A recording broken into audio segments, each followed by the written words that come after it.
Man, good gracious. It gets almost spooky. Like, how in sync with all I am with this, like, essentially occult information that just is within me somehow or another, man. But I have read the Kybalion a long time ago, right? Like a year and a half ago. And I mentioned, like, yeah, it was cool, but it was just like reading my own essays. Think about all my videos that you watched on here, right? So there's essentially seven principles of the Hermetic tradition from Hermes Trismegistus, right? It's all the same crap that I talk about all the time. It's not crap, but listen, the all is mind, the universe is mental. All is mind, the all, which is substantial reality underlaying all the outward manifestations and appearances which we know under the terms of the material universe, the phenomena of life, matter, energy, and all that short of material senses, is spirit.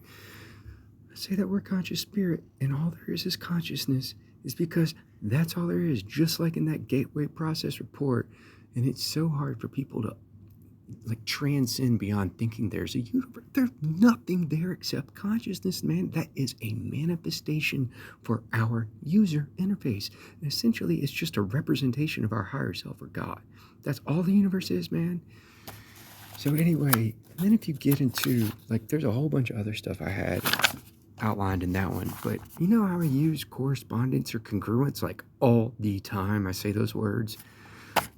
So the second is the principle of correspondence, as above, so below, as below, so above. The principle embodies the truth that there is always a correspondence between the laws of phenomena of the various planes of being and life. Yeah, man, because when I get into all these abstractions and whatnot, you can relate them to whatever it is that we have in our experience, correspond to some underlying fundamental law or causation of our user interface, okay? Principle of polarity. Okay, everything is dual, everything has poles, everything has its pair of opposites. Like and unlike are the same. Opposites are identical in nature, but different in degree. Extreme meets, all truths are but half-truths, all paradoxes may be reconciled. I use paradox all the time, and I've talked about how there's no such thing as color, okay?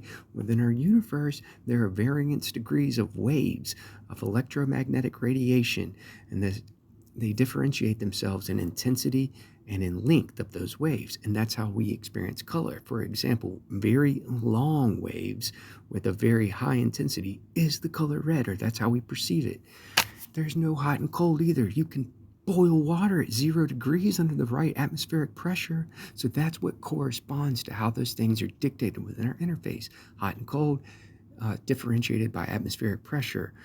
Color differentiated by waves of electromagnetic radiation. So listen, man, I know this stuff better than anybody in the world, so please listen to me.